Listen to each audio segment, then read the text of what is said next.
We have to win this war. The survival of Israel, the future of Israel, in my opinion, the future of the Middle East and beyond depends on this victory. This victory is within reach. It's within reach, first of all, because of the courage, incredible courage of our people and our soldiers. It is really something to behold, and you have seen it firsthand. It's represented here in this hall right now, too. That courage is magnificent. I visited not only the families of fallen soldiers, but I visited wounded soldiers, lost their limbs, and they insist on going back to the units with artificial limbs. I was in officer training school, cadets who had been fighting there. There were 10 wounded soldiers among them. One with prosthetics, they want to go back in. This is an amazing affirmation of the life force within the Jewish people, the same force that brought about the reestablishment of the Jewish state after the horrors that we suffered, including in the Holocaust.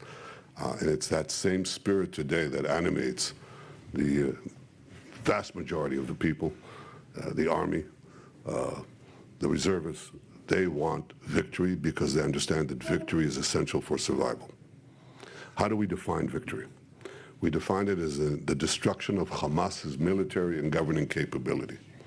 We define it also as the return of the hostages, which we're working right now. That's why I was a bit late, because we have to instruct our delegation that is going to Doha.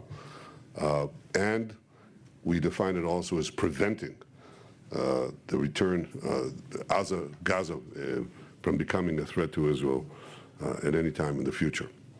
This is important.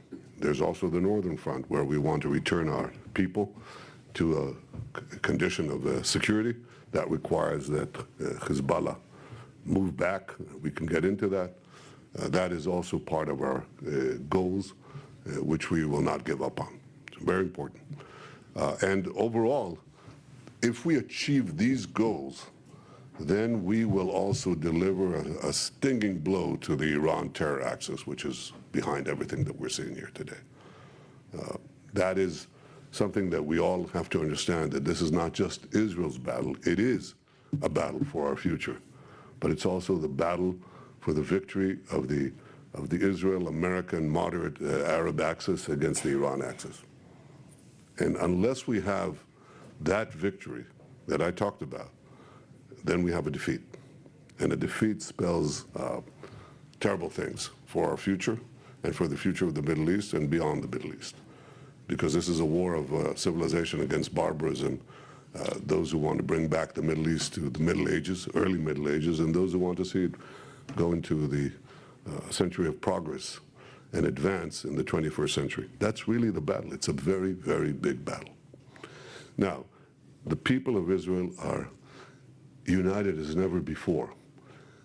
And this is something that is, I think, something that should inform everything that we discuss now. United as ever before, on the need to have that victory over Hamas. United as never before on the effort that adjoins the battle against Hamas to return the hostages. And united as never before on ensuring that Gaza doesn't become a terror haven and a source of threat to Israel in the future. And if you ask people, okay, how do you do it? And the answer is you have to finish the job. What does it mean to finish the job militarily against Hamas? Because I don't think you're going to have any potential for any civilian administration and so on. If Hamas is still there, nobody's going to stand up to Hamas. No local Gazan is going to stand up to Hamas if they think that they'll get a bullet through their heads, because we'll leave. We didn't finish the job. We left 4 battalions in Rafah. They'll come back, reconquer the Strip, and obviously eliminate any opposition. And as they vowed, again, repeat the October 7th massacre over and over and over again. So how do we defeat Hamas? Well, it has 24 battalions. This is a battalion, okay? 24 glasses like that. When you smash these glasses, you eliminate the possibility of organized fighting terrorist battalions. So you have to understand what that means. When you have a battalion, you have a commander, you have a hierarchy of command and orders, and the commander can tell 100 terrorists go and attack Israel from that side or from that side or from that side. When you smash the glass, that's eliminated. You cannot organize fighting formations. You can have individual terrorists. You can have 3, 4, 2, but you can't have 100. You can't have 20. You can't even have 10. You have small formations, very small, okay? So the first thing that we do is smash the glasses. We've smashed already 19 out of 24. 4 are in Rafah, 1 plus are still in what is called the central camps. We have to finish the job. Once you do that, you have shards of glass. You still have terrorists there, but they're not in organized battalions in these structured formations. You smash the glass. That's what we're doing. That's what we did today in Shifa too, okay? Again, you have to go back. You keep on doing that. And you don't need a division. To smash the glass, you need a division, okay? Division strength. To smash the glass shards, you need much, much smaller forces and much smaller use of ammunition, of artillery, air power, and so on, much smaller. And after you finish, you do that too. You mop up the individual terrorists. You have to still deal with the underground terror tunnels that Hamas has built there. So you have to go in.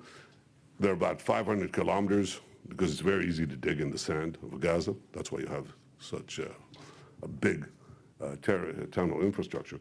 But what you're really looking for are the main nodes in this underground terror system, which means command and control centers, communication centers, missile production sites, all underground, cache, weapons and ammunition storage. That's what we're doing. We're demolishing that systematically. Now, nobody believed that we could do this. People said to us, you can't do it. You can't go into Gaza. You can't go into ground action. You're going to be hit and terrible, horrible things will happen. You can't go into Gaza City. You can't go into Shifa. You can't go into the tunnels. We proved that to be false. Our forces can go anywhere. So we have to complete the job of smashing the glasses and then the shards and then the underground. And we're doing all that. When people tell us don't complete the job, leave 4 or 5 terrorist battalions in place, what they're actually saying is don't win the war, which means lose the war. That's what it means. And why do they say it? They say, ostensibly, okay, ostensibly they say it, because they're worried about the civilian population. So are we. You know, if you look at what has happened up to now, we moved the civilian population. They say everybody's concentrated in the south. How come? Because we moved them. We didn't trap them in the north. We got them out of harm's way, even though Hamas did everything in their power to keep them in harm's way. Okay, so we got them out. Well, we can move them back north, not necessarily to Gaza and so on. That's not likely to happen now. It's still a fighting zone. It's not going to happen now. But there's still about 65% of the Gaza Strip between Rafah and the central corridor that we're talking about. 65%. There's plenty of space. We can move them. And people say, no, you're going to trap 1 million people. We're not going to trap 1 million people. We had a rescue operation, you know, where we rescued 2 hostages a few weeks ago. You know where they were? Right in the center of Rafah. We did a surgical operation. Brilliant, by the way. Okay, nothing, no application. Relatively minor, negligible use of firepower. You know what happened as a result? We got the hostages out. You know what else happened? 70,000 people left like that. From nothing. So the idea that we're going to trap 1.2 million, we're not going to let them go out, they're not going to leave, we don't have arrangements for them, that's not true. And in fact, it's a flimsy excuse because they will leave, because we'll make sure that they have where to go. We're going to move the various international agencies that are in the south. We're going to say, move here, move there, move there. There's precise locations. That argument is fallacious. It's repeated over and over again. It doesn't make them true. So we have now basically told the army has presented plans to take over Rafah and destroy the remaining battalions, but also to enable the population to move, and also quite concurrently a humanitarian plan that we're doing, and the problem is not getting the trucks into Gaza. That's a problem, but not the big problem. The problem is how do you distribute?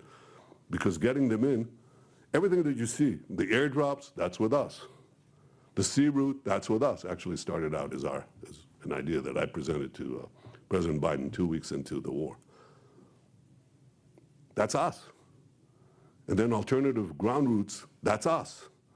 Kerem Shalom, and now in the center of what is called Karni, that's us. We're providing it. If the problem is how do you prevent looting by Hamas and by others so that it does get to the civilian population, we're working on that. It's important to understand.